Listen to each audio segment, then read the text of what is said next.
ప్రజని గళం ప్రజాబలం AR5 news కి స్వాగతం.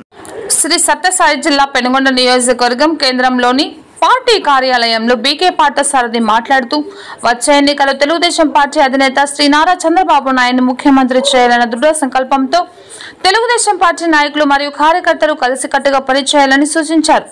ఆంధ్రప్రదేశ్ రాష్ట్రాన్ని అభివృద్ధి పథకంలో నడిపించగల ఏకైక నాయకుడు మన చంద్రబాబు నాయుడు అని తెలియజేశారు.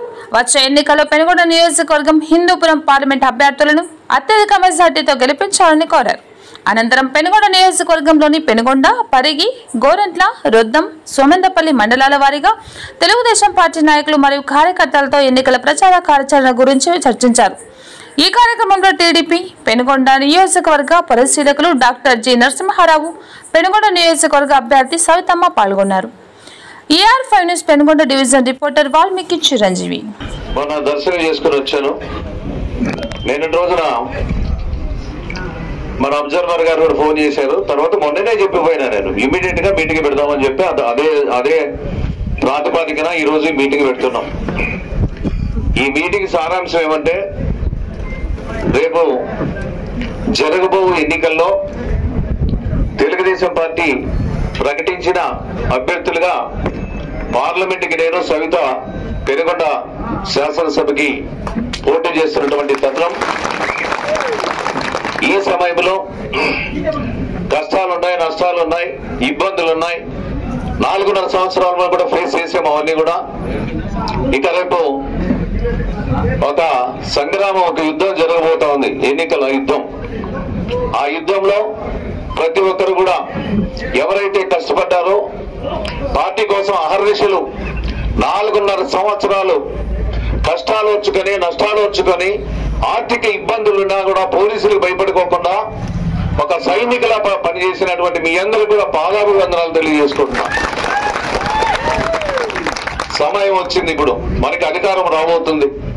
ఈ తరుణంలో, ఈ కష్టకాలంలో తప్పకుండా అందరూ కూడా కలిసికట్టుగా ఐకమత్యంగా పనిచేసి తెలుగుదేశం పార్టీకి మమ్మల్ని ఆశీర్వదించమని సందర్భంగా మిమ్మల్ని కోరుతూ ఉన్నా.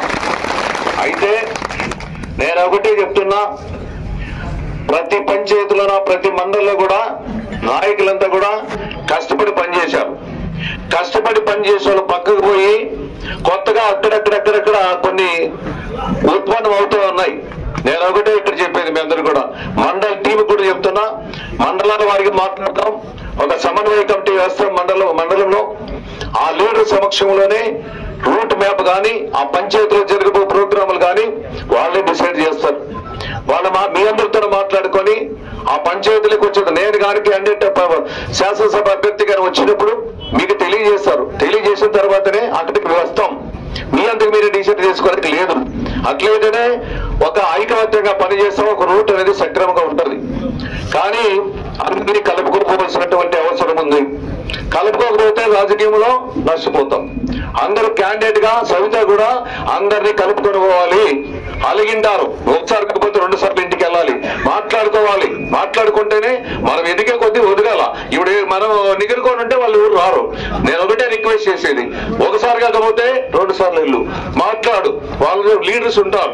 నీ ఇంటికి రాననేది కాదు, మనం పోవాలి, ఇంటికి పోవాలి. నేను కానీ పోవాలా, నువ్వు కానీ పోవాలా, నీ చాటు కాకపోతే నాకు చెప్తే నేను వస్తాను అక్కడికి. అంతే.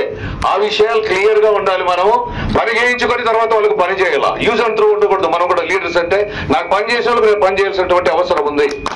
అదే తీరి ఎవరికైనా నేను కానీ పొరపాటు చేస్తే నన్ను కూడా చొక్కా పట్టుకొని నిలదీయండి, నో ప్రాబ్లం. నేను కూడా అదే మిమ్మల్ని కోరేది. మీరు మాకు పని చేసేప్పుడు మీకు మేము పని చేయాలా. ఏదో అక్కడక్కడక్కడ కూడా ఇంటరప్షన్స్ వస్తాయి. అదే నాకి వస్తాయి, వీళ్ళకి వస్తాయి, అందరికీ వస్తాయి. ఇంటరప్షన్ వచ్చినప్పుడు యాజ్ అ లీడర్ గా ఆ పంచాయతీ పదవిలో పిలిచి ఈ తప్పు చేస్తున్నది మంచిది కాదు, ఈ విధంగా పోదాం అని. అదే విధంగా మండల్ లీడర్స్ కూడా ఒక ఏదైనా కానీ ఒక